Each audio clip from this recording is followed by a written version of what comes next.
Okay, so we are going to be making a portrait, and you are going to be allowed to either do a sculpture or a vessel.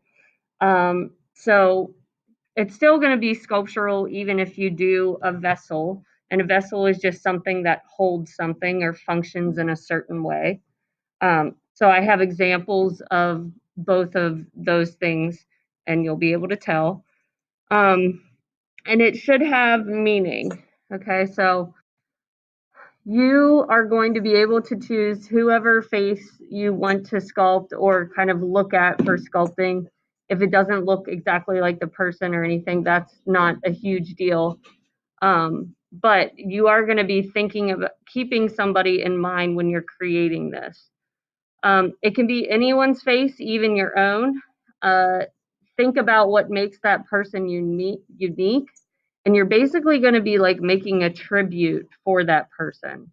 So you're going to be recognizing them for who they are, and it can be you or, like I said, anybody in your life, or anybody that's not necessarily in your life, but that you look up to, or a role model, or somebody that's interesting, just kind of stands out to you. So, the best place to start is always yourself. What are your interests? It can be about you, so you can literally be thinking about you in these questions, or you can continue to think about somebody else. So, who fascinates you? Who is your role model? Who is someone you admire? Who's somebody who has done some interesting things that you'd like to explore more or make art about? Then think about what's unique about them. What is something this person believes in? What is some of the traits that they carry? What is an event that happened in their lives that was important or significant? So I'm going to show you guys a few artists who have done this. One of the most famous artists I'm going to show you is Robert Arneson, who does self portraits. And in his artist statement, he says, I want to make high art that is funny, outrageous, and also reveals the human conditions. So high art just means that it's shown in museums, that it's really taken seriously. So he has this like satirical take on what art is. Um, and you can see himself here sculpting himself. And these are some of his other pieces. Some of them are vessels, some of them are just sculptures. And then we have Kevin Turkey, or Turkey is like his website name. So he actually is an upcoming artist, and he graduated from school and started making these like really intricate, quirky, like mugs.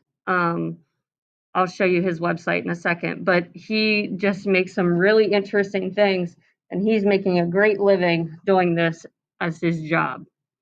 So he is a young person. So I just wanted to show you his store, his website, and just some of the pieces that he's making are pretty creepy, but nonetheless, they have, and you can see the price on these and what they cost, but all of them are individually unique, the glazing, the painting, and all of that. Okay. And then another young artist, um, Kelly Garrett Rathbone, and her pieces, my sculptures are surreal documentations of my life, thoughts, and feelings. So hers are specifically about her.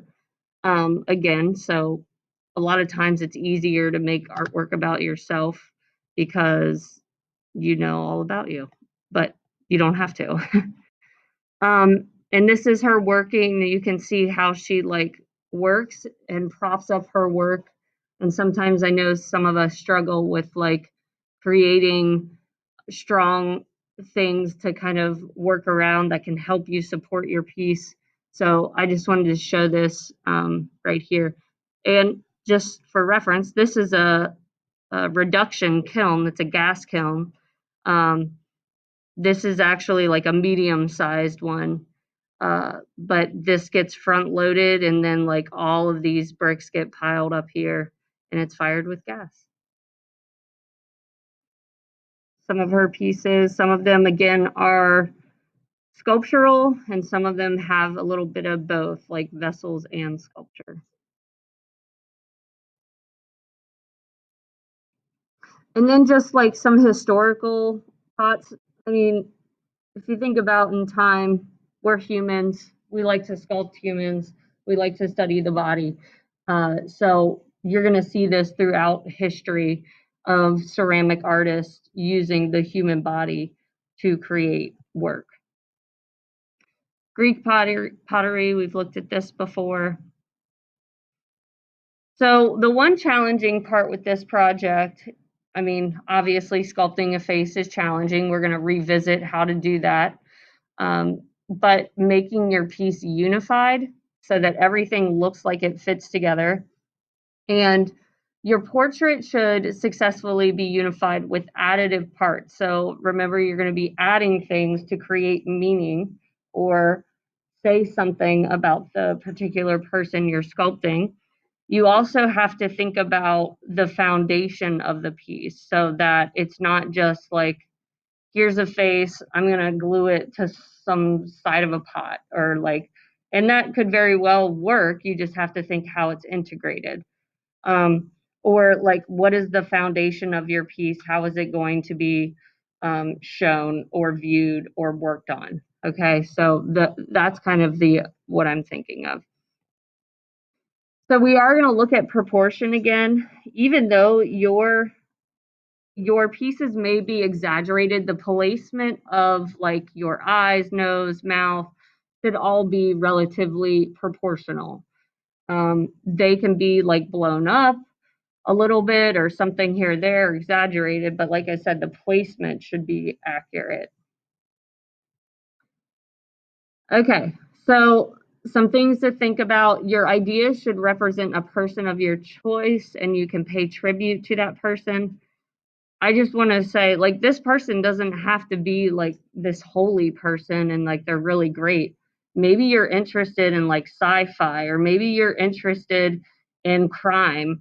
Um, people like getting into their heads and thinking about like what a sculpture about that person could look like. Sculpted in proportion, unity fits well with additive parts and the foundation of the piece. It's going to be at least 10 inches tall, so it's going to be almost life size.